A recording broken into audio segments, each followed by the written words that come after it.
Yesu asifiwe, mtu wa Mungu. Leo nataka ni share na wewe swali ambalo mimi lilikuwa linanisumbua kwa muda mrefu sana na kwa miaka mingi sana, lakini Mungu ameshanipatia majibu ambayo hayo nataka ni share na wewe pia. Inawezekana nawe hili swali limekusumbua sana.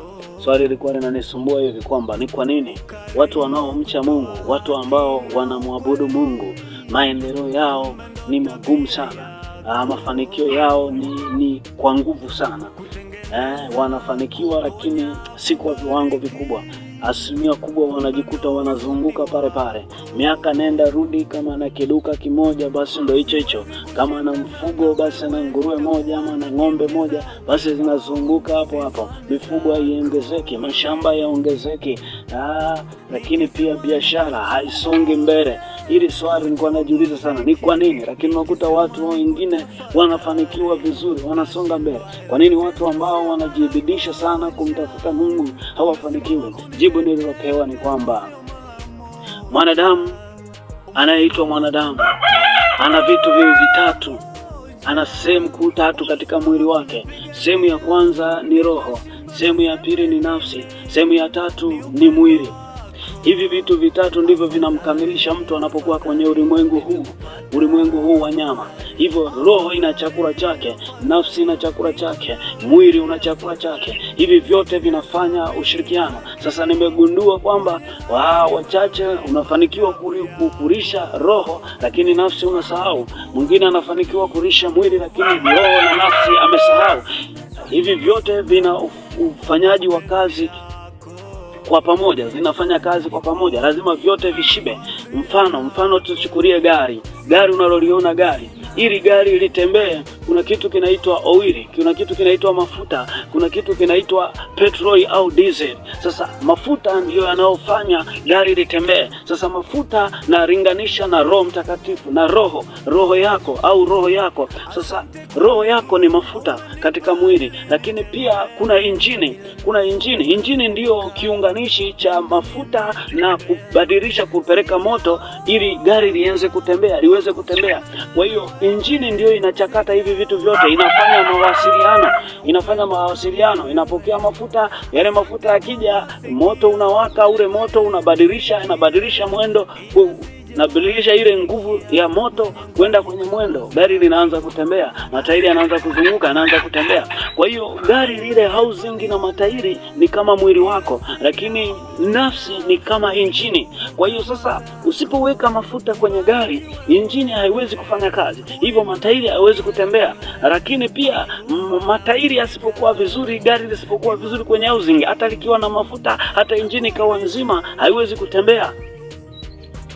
Injini pia ikikosa mafuta, ikikosa oili, ikikosa dizeli, inakufa. Ndivyo hivyo hata gari litaonekana kuwa liko hai, lina jina la kuwa hai, lakini limekufa, haliwezi kutembea, haliwezi kufanya vyovyote. Hivyo ni sawa hata mwanadamu. Kwa hiyo wewe, roho yako ni mafuta ambayo yanafanya wewe uwe hai, uwe mzima, uitwe mtu. Ni roho inayofanya uitwe mtu, lakini nafsi ni kiunganishi kati ya roho na mwili. Kwa hiyo nafsi ndio inayounganisha, inachukua mawasiliano ya kwenye roho, inapeleka kwenye mwili.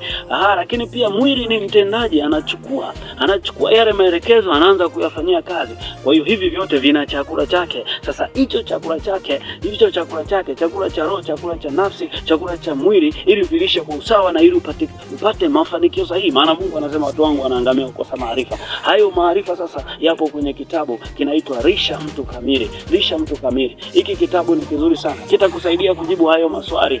Unafikiria kesho yako itakuwaje? Hicho kitabu kitakujibia hayo maswali yote, yapo huko kwenye kitabu, na Mungu atakufungua na atakuonyesha njia. Pindi utakapoanza tu kusoma hicho kitabu, nakwambia, ukimaliza hicho kitabu na tayari ukianza vitendo vitakapokuelekeza hicho kitabu, utapata mafanikio, na wewe utamshukuru Mungu kupitia mimi, utamtukuza Mungu, utamtukuza Kristo kupitia mimi. Mungu akubariki sana.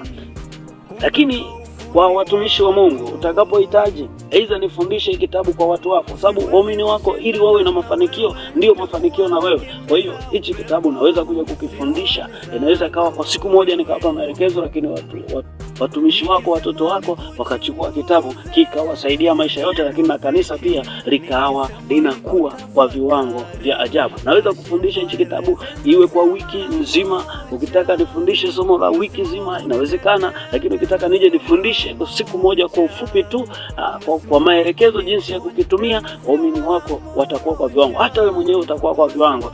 Baadhi ya watu waliovipata nashukuru kwa kurudisha mrejesho, wengine wameshaona tayari mafanikio. Mimi mwenyewe nishaona mafanikio na hatua, lakini Mungu hakutaka niende mwenyewe, ametaka ni share na wewe. Kwa hiyo Mungu akubariki sana. Usikubali kubaki hapo hapo, usikubali kubaki na maswali. Mungu anasema watu wanaangamia kukosa maarifa, hivyo utapata maarifa kupitia kusoma hicho kitabu. Mungu akubariki sana. Mungu akubariki sana.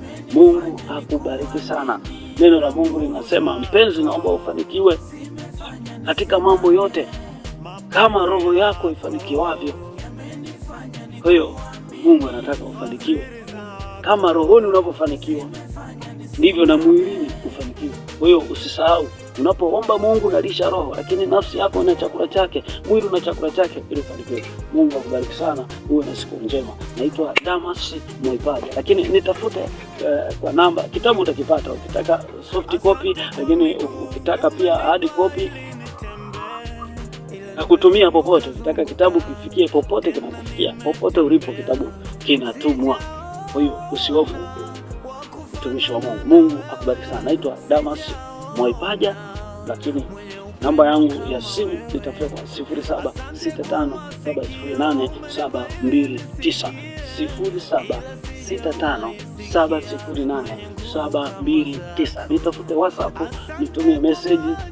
nitumie message kwa kawaida, nipigie simu, ni vizuri zaidi. Na wale ambao tayari hivyo vitabu mlishavipata, mnaweza mkashare na mimi, mkakomenti hapo chini, na Mungu akubariki sana. Amen.